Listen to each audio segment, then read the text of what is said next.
I'm Ron from Ron's Pasties. I'm making a small batch of pasties today, kind of a family size, you know. It makes about a half a dozen pasties, so it's a small amount of rutabaga, a little bit of onion, some potatoes, and some good fresh ground Benjamin beef.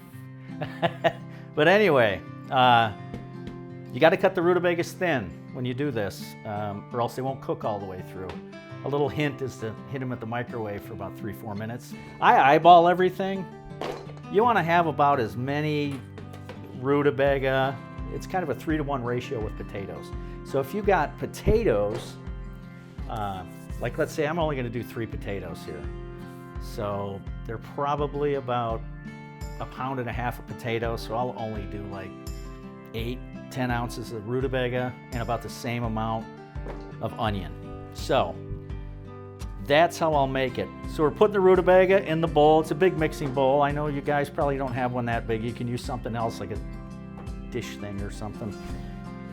So the rutabaga goes in, and then we're going to be cutting the onion. You want that thin too, because you want it more spread around. You don't want big chunks of onion in anything. Now I got started making pasties probably about 20 years ago. My sister owned a party store in Hell, Michigan called the Hell Country Store. And she had a big pizza oven, wanted me to make pasties one day, and then it kind of grew from there.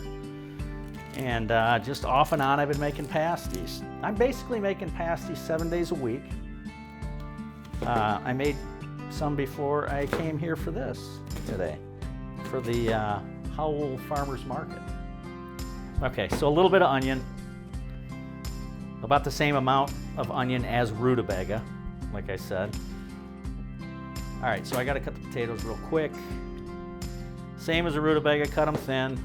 You want the mix to congeal, you know, join together really easy. You don't want to get one big mouthful of potatoes or rutabaga or onions, so this is kind of the way I do it.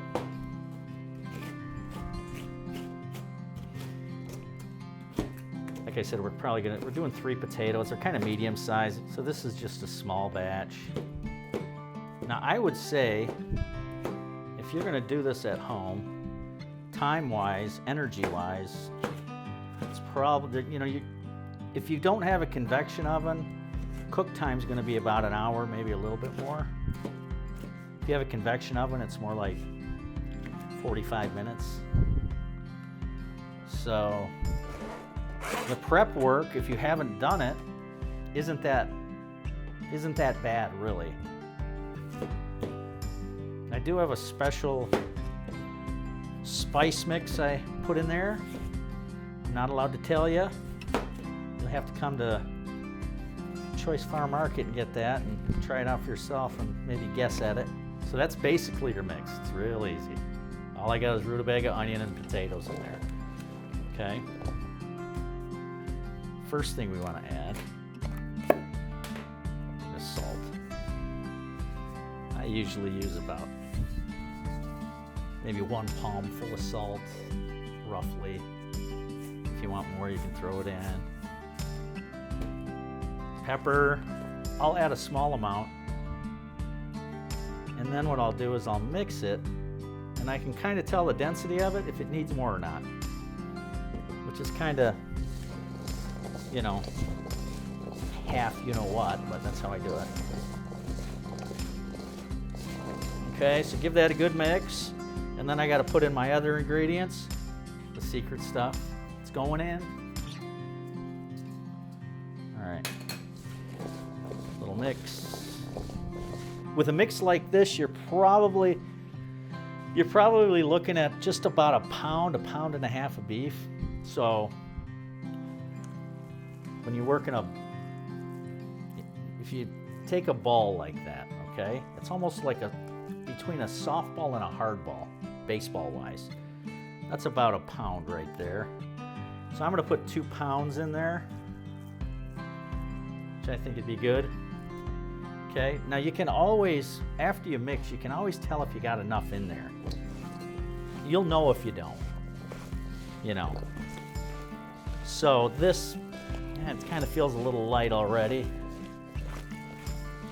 So I'm probably gonna put a little bit more meat in there.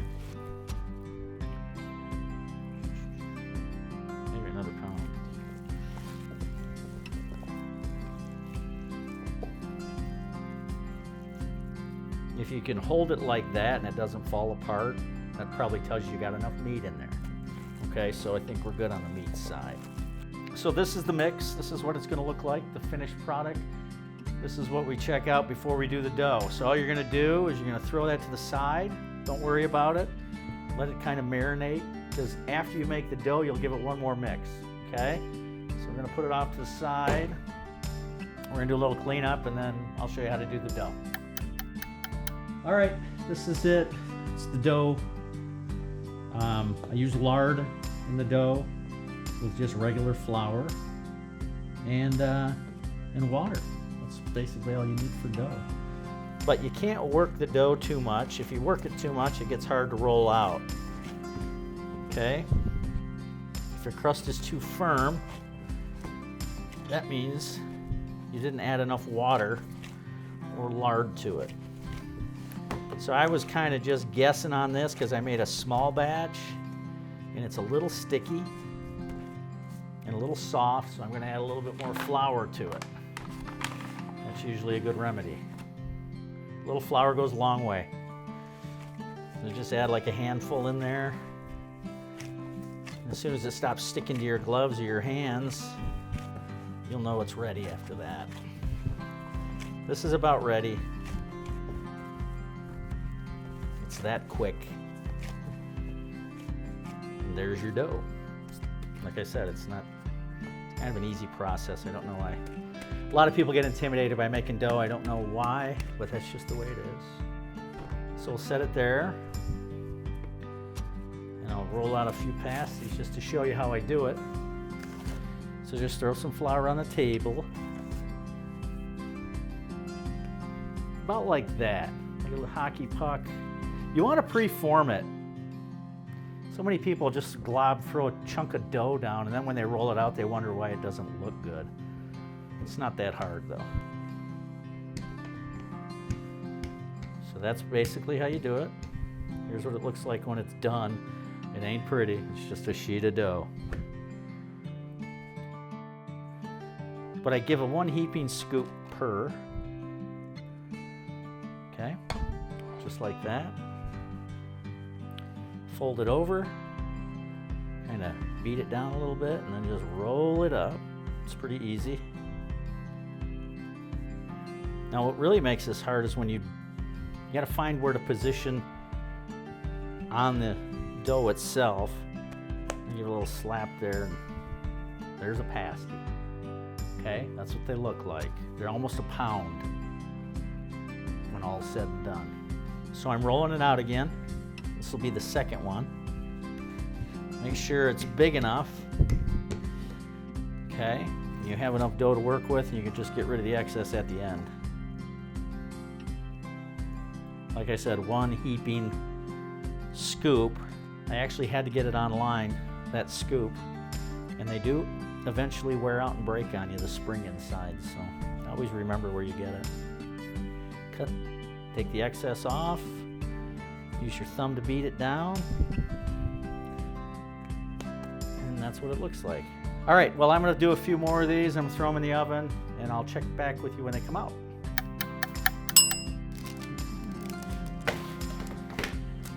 All right, they look good. You'll be able to get these every day at Choice Farm Market. They always have them hot, ready to roll. I also have the breakfast pasties there. So come out and see Loretta and her team, and they'll be more than happy to help you out.